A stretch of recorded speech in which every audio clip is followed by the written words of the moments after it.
Every October, fake skeletons and zombie props appear in yards and storefronts across the world. But what happens when a Halloween decoration turns out to be horrifyingly real? Today we're looking at true stories where real human bodies were mistaken for props. Cases so shocking, they'll make you second guess what you're seeing this spooky season. On the 26th of October 2005, in Frederica, Delaware, locals noticed what looked like a Halloween decoration hanging from a tree near a busy road. It was a figure suspended 15 feet in the air, swinging just across from some houses. People driving by just assumed it was a clever holiday display, until hours later, authorities made a grim discovery. It wasn't a decoration at all. It was the body of a 42-year-old woman who remains unnamed, who had tragically taken her own life. She lived less than a quarter of a mile away and had been visible since around 7:30 a.m, yet her body wasn't removed until nearly 11 a.m. With Halloween less than a week away and Delaware already covered in decorations, so many dismissed her as another Halloween prop. A decade later, in Chillicothe, Ohio, another grim case unfolded on the 13th of October 2015. Passers-by spotted what they thought was a Halloween prank on some construction workers, a zombie-like figure hanging from a chain-link fence. At first, the construction workers just laughed it off as a seasonal joke, but when they took the body down, the true horror set in. It was the body of 31-year-old Rebecca Cade, who lived with learning disabilities. She had been brutally attacked, and while fleeing her attacker, her sweatshirt sleeve became stuck on the chain-link fence, leaving her suspended.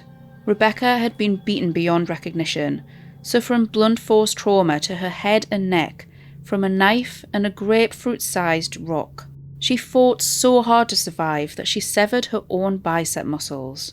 Rebecca left behind a 15-month-old son who was in the care of his aunt. And although a man named Donnie Couchiner was arrested, he was later found not guilty. To this day, the workers are haunted by what they saw.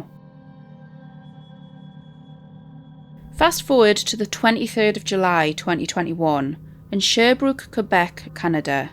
Firefighters were called to a brush fire behind a factory just after 10 a.m. When they arrived, they found what they thought was a burned mannequin, with witnesses saying someone set fire to a silicone dummy. With these accounts from the public, police moved the supposed mannequin into a dumpster, placing it out of public view.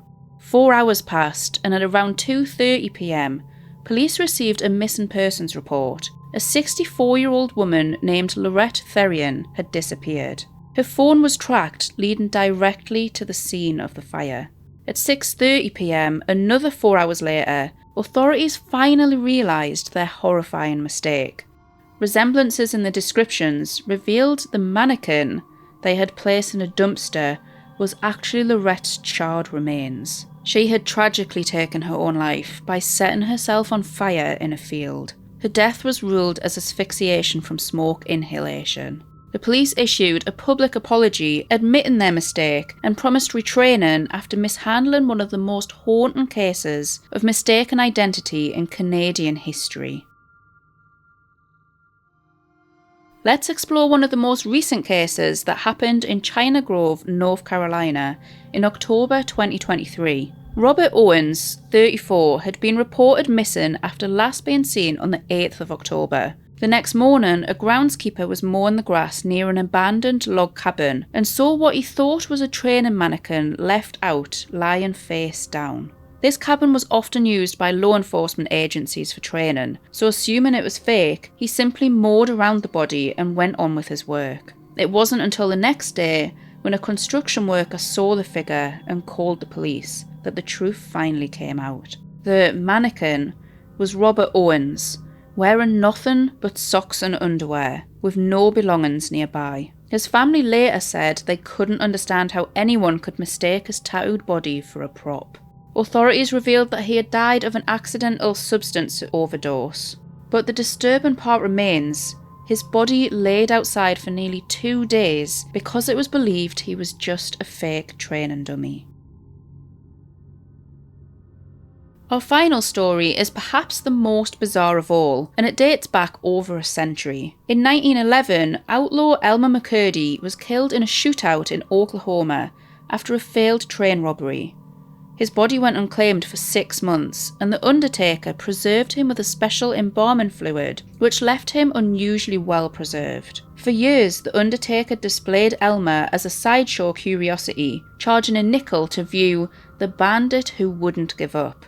Eventually, his remains were sold and passed around from a sideshow to a carnival to a wax museum, until people completely forgot that he was ever a real person and ended up mixed in with the wax dummies. By the 1970s, Elmer was hanging inside the Laugh-in-the-Dark funhouse at an amusement park in California, thought to be nothing more than a prop.